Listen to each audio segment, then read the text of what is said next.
Welcome. This is Todd Raphael with ERE Media. ERE Media is located, if you're looking for us, at ere.net. And it's great to be here. I'm here with LoriAnn Boyer. LoriAnn Boyer is in Northridge, California, near Los Angeles. And she's the head of talent acquisition for a company called Pharmavite, which is in the business of dietary supplements. They are not just in Northridge, but have operations where they make their supplements in multiple cities and are actually ultimately owned by a Japanese parent company as well. We are here all ready to go, loaded up with our magnesium and fish oil and ready to talk about managers, hiring managers, and how recruiters work with hiring managers, how they can better influence hiring managers.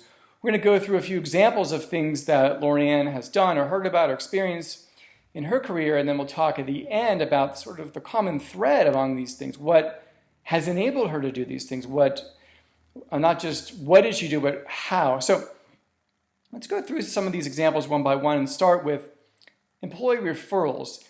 Any ways you've been able to influence hiring managers with these programs? Sure, and Todd, thank you for the opportunity to share. And I did want to point out that Pharmavite is the maker of nature-made vitamins, so hopefully everybody has some in their medicine cabinet or kitchen cupboards as well. So with regard to employee referral programs, one of the biggest sources of where we get our talent from should be within our current employee population. And that's why the employee referral programs are so key, especially with our organization. And a couple of things that we've implemented here that have been highly successful. One of them has to do with when we have a very difficult position to fill or a very key strategic role, we'll do what's called an increased incentive award, meaning our normal incentive awards are $2,000, $3,000, or $5,000, and sometimes we'll bump a key strategic or difficult to find position up to $10,000. And it might sound like a lot to say $10,000, but in the grand scheme of things, with regard to not having that talent on board, what it would pay, you pay for an agency fee, the time that you go without having that resource, it can be way more than $10,000. And the other thing is it motivates the employee population to get out there and see who they know. And we've had success doing this several times. Just most recently, we had it in our Opelika office. Opelika is based in Alabama, and a lot of people aren't keen about relocating there. But we were able to do an employee referral program of an incentive increased award for gummies of manufacturing. And it was a very unique skill set. And somebody had one in their referral bailiwick, so to say, and they got a $10,000 referral award as a result. And we got a very, very talented resource in the long run. So. Go ahead, I'm sorry, Tom. So for this gummy manufacturing manager, if I got it right. Correct. The hiring manager part of it, was that hard to do? Was there resistance? Did they say $10,000, it's a little crazy? Or what was the reaction? Sure, and exactly. The first thing they think of is the dollar amount when they hear that $10,000. But when you explain to them, every week and month that you don't have this resource, you're losing X amount. So put it in their language and where they can understand its bottom line results. Also, you look at how the current workforce is stressed as a result of them not having that talent on board. And then when you start, like I said, putting in their language and helping them understand it's not just $10,000 to the company. There's a loss that's going to be much bigger than that if we don't have that right resource. If we were to go in an agency, you're talking $35,000, $40,000. So $10,000 is a small amount in the grand scheme of things. And again, it's a nice bonus for someone who does the work and helps us get the resource that we need. You had another example of something related to managers about the use of contractors. Tell me about that. For contractors to come in as an interim resource. So we use them in different pockets of the organization. So sometimes when we know a search is going to go on for 6 months, maybe 9 months, and not for lack of good hardcore recruiting, but the fact that we're very particular in what we look for and we want to hire the right talent and raise that bar. So there will be maybe a 6 to 9 month gap in having that resource. And so we talk to our hiring managers about bringing in interim resources through contractors. And this has been highly successful as well because, again, it gives lift to the organization, takes the stress off the current work population. And sometimes these contractors have proven, one, that they like working here, and two, we like them, and so sometimes it works into a full-time opportunity for them as well. But it's a nice, what we call, I like to call it a try-buy, try them out before you buy them. Mm-hmm. So we've done that several times here as well, where we bring in a contractor and use them to kind of augment the workforce until we get that right talent in place, or potentially use them in the long run. Was there resistance, or was it just sort of a matter of, we haven't done this before, we haven't thought of this? Yeah, good point. So sometimes there is resistance because they're so focused on finding that full-time person that they don't want to take the time to also look at a contractual workforce, or review resumes, or put them through some quasi-interview process. But again, sitting down, talking with them about what the value add will be, and it really comes down to the fact that if you don't get an interim resource, you're going to lose other resources. And they panic when they hear that and realize, okay, I see where we're coming from this, and let's get some temporal resources in here. It's helping them see outside the box because they get very linear in their thinking, and they're subject matter experts in their field, whether it's finance, IT, supply chain, but not in human capital and how to populate their workforce, and that's where they rely on us for that consultative dialogue with them. Linear thinking brings us perfectly to the next example about telecommuting. This is one I hear all the time. Recruiters say, yeah, they want them to work in the office. You have to be located in that city. But the recruiter never feels like that should be the case. They're just told that. What are your thoughts on that? Sure.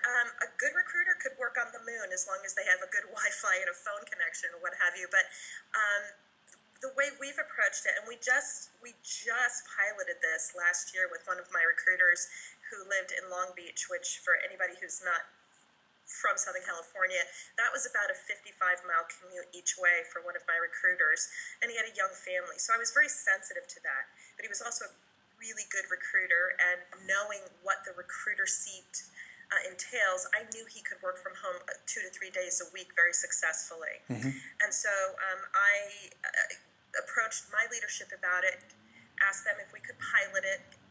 It was on my shoulders if this was going to be successful or not. And I knew that this recruiter would also do very well at working from home. He was a high-volume recruiter to begin with. And sure enough, a couple of things happened. One, he was a happier recruiter because he was also home with his young family, so he was a much more productive, he had a lot higher productivity, let's say. And he had better work-life balance, so he was able to contribute more as well to the overall contributions of the team. And we started to see other pockets of our organization. One of them was in our legal department. We had a gentleman who had to move to Connecticut due to a family situation, but he was a really good resource. And so now he is someone that they are also letting telecommute, and he works 100% from a home office. And they're realizing if you have the right tools in place, you could telecommute. Obviously, FaceTime is very important. I agree that you have to be in the office from time to time and have FacePoint, but you have to build that credibility by delivering, showing results in your work, and being a trusted entity to be able to work from home as well. But little by little, organizations, or at least some of the old school organizations, are trying to catch up with that and realizing that it's very beneficial to their employees. And thank you, by the way, for helping to take a car off the road that we don't have to deal with driving from Long Beach to LA. Yeah. The last example, job descriptions. How have you changed or influenced those? So I always laugh when I see a job description, and I even looked at my own job description, and it is not the person that's here doing this job, I'll be honest with you. They put everything into that job description that they think is going to be all of the minimum requirements that are needed for that role, and I often joke and say sometimes that person they don't even exist. Okay.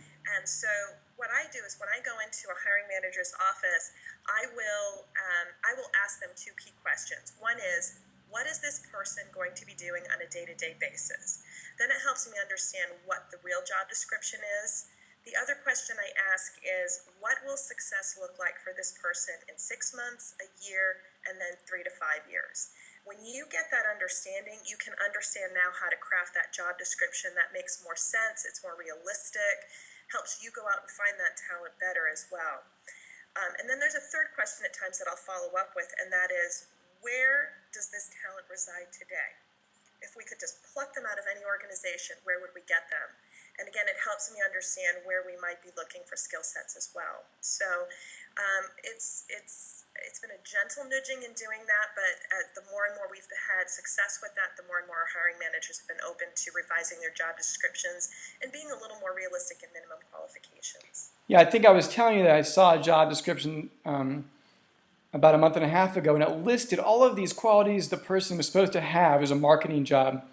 They're supposed to be a great communicator and a writer, and they have to be passionate and energetic and happy all the time, and they have to know like basic HTML. I don't know, there's a whole long list. And then the job was for an intern. An intern was supposed to know all these things. Right. I mean, there's no way in the world, right? Okay. Nope, you're absolutely right. And it's just teaching them what's realistic. And like I said, that first question of what are they going to be doing, and 75% of what's in the job description, they're not even going to touch upon, at least in the first 2 years of their jobs. So it's good.